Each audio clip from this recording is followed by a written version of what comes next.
Today, just 7 weeks before the Iowa caucuses, Nikki Haley's scrappy campaign got a major endorsement from Americans for Prosperity Action, a super PAC founded by the conservative billionaire Koch brothers.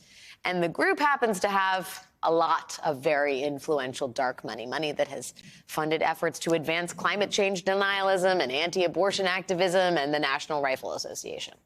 So its endorsement and its dollars carry some weight in Republican circles.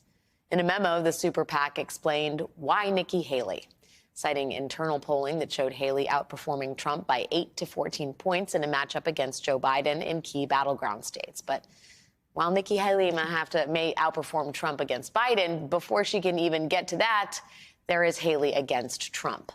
A recent poll from Morning Consult shows her trailing Donald Trump by 54 points.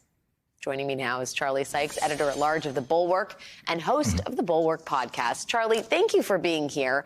First, let me just get your thoughts on how important, how influential the Koch dollars can be to a campaign like Nikki Haley's. Well, let's just start off by stipulating that it is still highly unlikely that Nikki Haley is going to be able to defeat Donald Trump. I mean, the 54-point hole is pretty deep. But having said that, this is potentially quite significant because, number one, it provides her with a good deal of money. It provides her with the organizational infrastructure that AFP brings. And also, it is a signal to other donors that she is the one person. She's going to be the last woman standing against Donald Trump. You know, and as Mrs. Bennett said in Pride and Prejudice, it will throw her in the way of other rich men. So we have been talking about the possibility of the consolidation of the field, that in order to defeat Donald Trump, the field has to consolidate. You can't have 8 candidates. You can't have 9 candidates. That's what happened in 2016. And now this sends a real signal that this has become a 3-person race and is about perhaps to become a 2-person race. It's still Donald Trump's to lose, but this is a significant move because the Koch network did not have to endorse. They see the same polls you just cited. They understand the dynamic that Donald Trump is likely to win this nomination, and yet they decided to get in right now and put a lot of their credibility and their resources behind this. I think the consolidation piece is perhaps what's most interesting in terms of her ability to do just that. I was struck by the fact that in announcing their pick to get behind Nikki Haley, the super PAC had what almost sounded like an apology to the DeSantis campaign. I'll read an excerpt. Our thanks, this is as they endorse Nikki Haley, our thanks and appreciation to Governor DeSantis, who has been a tremendous leader for the state of Florida. We understand that some of the governor's supporters, including some who support this super PAC, will be disappointed in our decision. However, as the 2024 primary season heats up, we are entering a time period that demands choices. It almost seems like they're trying to do some of the work for Haley and bring DeSantis supporters over. I wonder if you think a DeSantis supporter is someone, and she has risen and taken away some support from DeSantis in the recent weeks, but they are so different as candidates and seemingly different on some key policy areas. I wonder whether you think it's possible for her to bring his 18% of primary voters over to her side of the aisle, as it were. Well, that's the key question, isn't it? Because in order to consolidate, you have to get somehow to 50%. And that's not going to be easy because a lot of the DeSantis supporters will go to Donald Trump because they think of DeSantis as basically Trumpism without Trump. They might as well go with the real thing. But I do think that there is a sentiment out there, how big it is among Republicans who say, OK, let's just move on. You know, thank you for your service, Governor DeSantis. Thank you for your service, Donald Trump.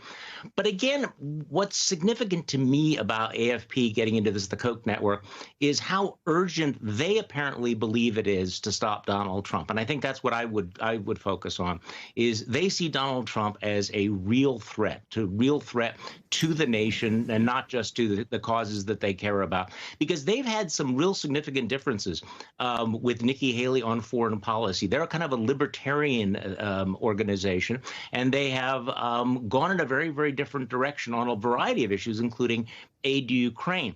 But apparently they've decided that they're willing to put all of those differences aside because they recognize the urgency of now coalescing behind anyone who can stop Donald Trump. That's a statement. It's an indication that, if you squint just a little bit, you can see maybe what normie Republicans might do. And that Nikki Haley has now become, the chosen vessel.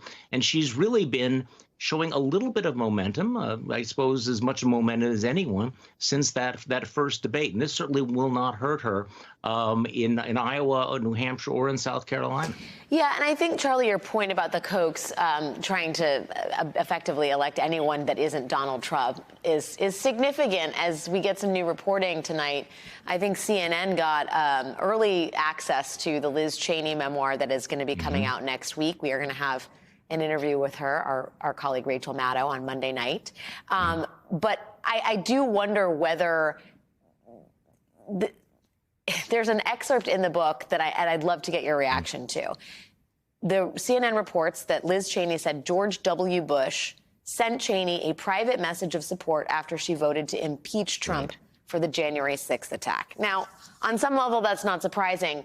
But why are Republicans like George W. Bush still withholding their public criticism of Donald Trump?